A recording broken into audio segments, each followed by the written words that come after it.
I'm going to be real basic. These are scribbles done in my film class and college. They're over 40 years old. And to kind of be brief about it, I took this class because it was an easy 5 credits. But in school, I was really interested in the notion of organic abstraction and biomorphic surrealism, just by its very nature. To me, everything, whether it's a river or a person or a rock, everything is on its way to somewhere. Everything is on a path. Everything has a journey. So to me, the whole idea of that organic abstraction or biomorphic surrealism meant that everything is constantly moving. It's constantly evolving, going somewhere, reassessing itself and changing. So I'm going to use some art history. I just loved early Kandinsky, Masson, obviously Gorky. And I had this great class, and I'll tell you, this is more interesting as a story. This guy was a film teacher, but he taught me more about seeing than any of my art teachers, because I'm a real student of film noir. And one of the classes is film noir. So he said, you know, all these German expressionists came over to America, and the movies were shown as telling the story architecturally. So if a guy was in prison, you didn't, you know, now TV's taken over, so you'll see this person, this person, this person. But in the old days, if a guy was in prison, you might see this little tiny picture. Why? Because it shows you he's in an enclosed space. But he taught me more about seeing, and I would just start to do these little scribbles. And yet, I couldn't really see what I was doing, but I just saw in this kind of half light of the film that there were these nice little movements of light and dark and areas where I would place something. And if you look, you know, there's hearts and there's symbols, and you know, there's a guy, I think, up here in a tie. But again, it had all these elements of something that started to be something, but was really not clearly defined. And all my work is very much about symbolism in general. I like the idea of everything being not clearly defined, because, you know, one of the things that symbolists, because I was very much into Rimbaud and Baudrillard, especially Flowers of Evil, and everybody's probably seen Redon's version of Les Fleurs de Mal, and how he started juxtaposing imagery.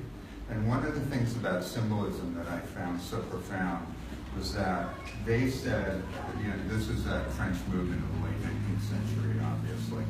I'm sure everybody here knows that. But they said that anything that you see in an image has absolutely as much validity as anything you may have intended. So there's this tangential quality of reality that exists in their works and in, for me, in image in general. There's no definitive meaning.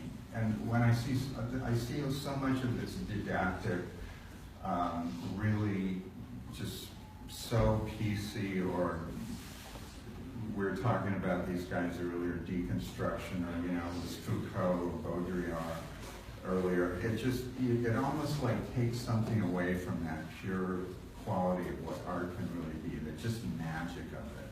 And I think for me, I hadn't shown these in a million years, and Prisco was over and said, wow, these are great. And I said, they're like 43 years old. And I'd never shown them.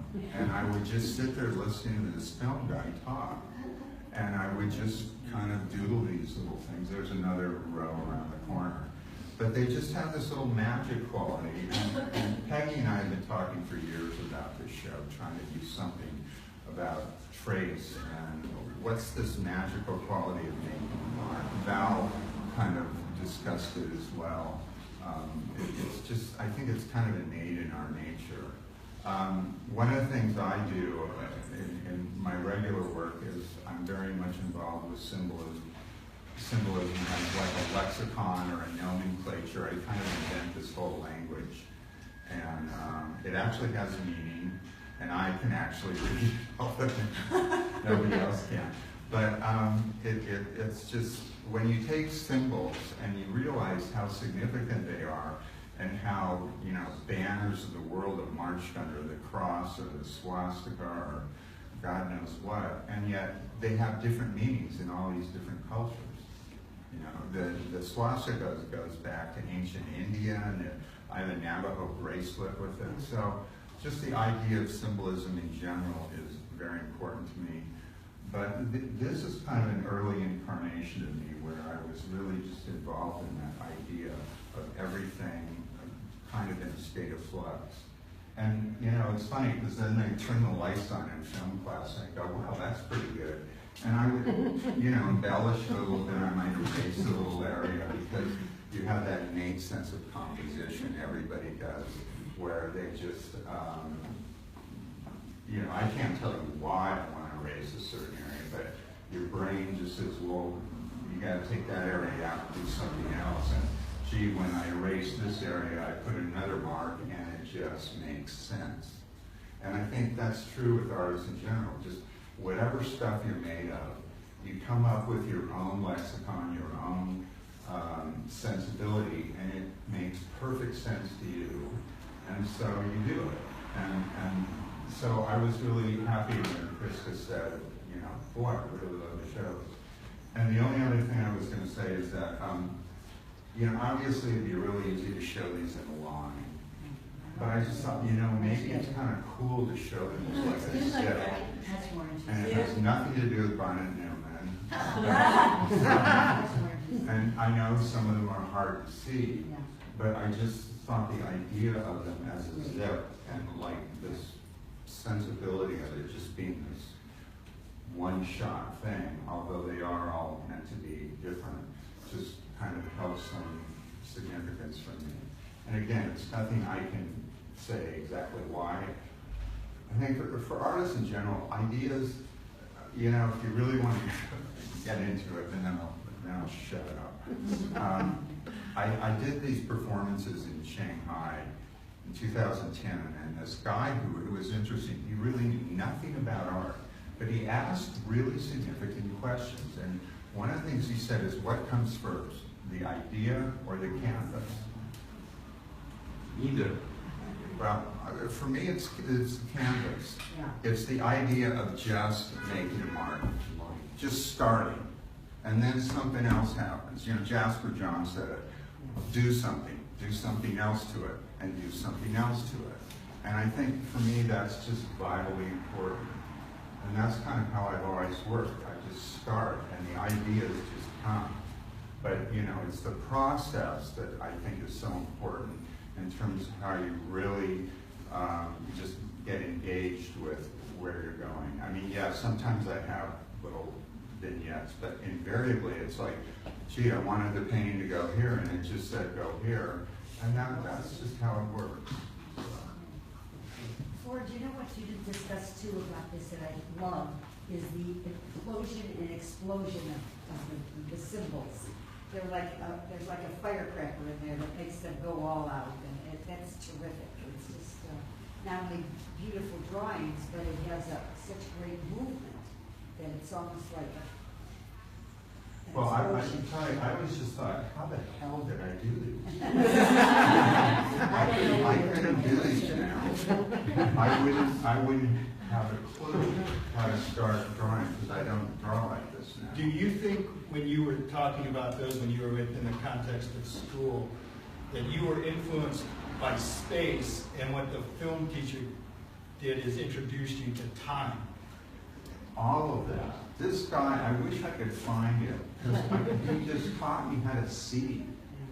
He said, look at that, see what the image is telling you.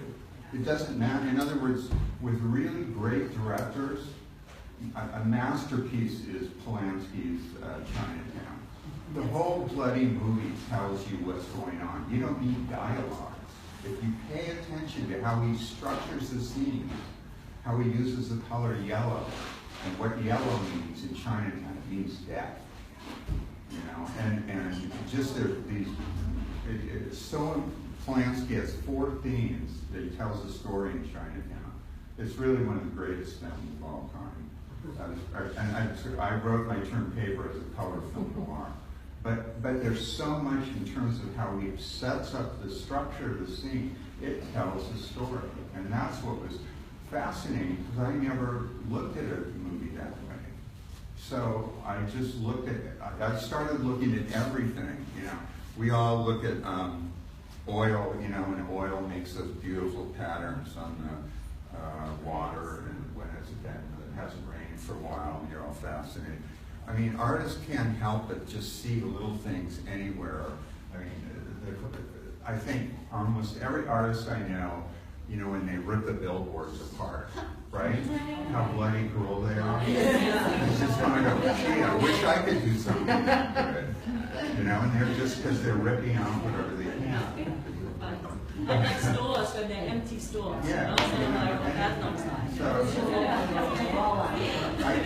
I think, you know, anybody is an artist. I think, you know, some people that are more inclined towards it, and I can go into a whole other thing, because I have this quality called synesthesia, where I see numbers and letters and colors and forms and genders and everything. I have the same thing. And when I was a kid, everybody thought, you're crazy.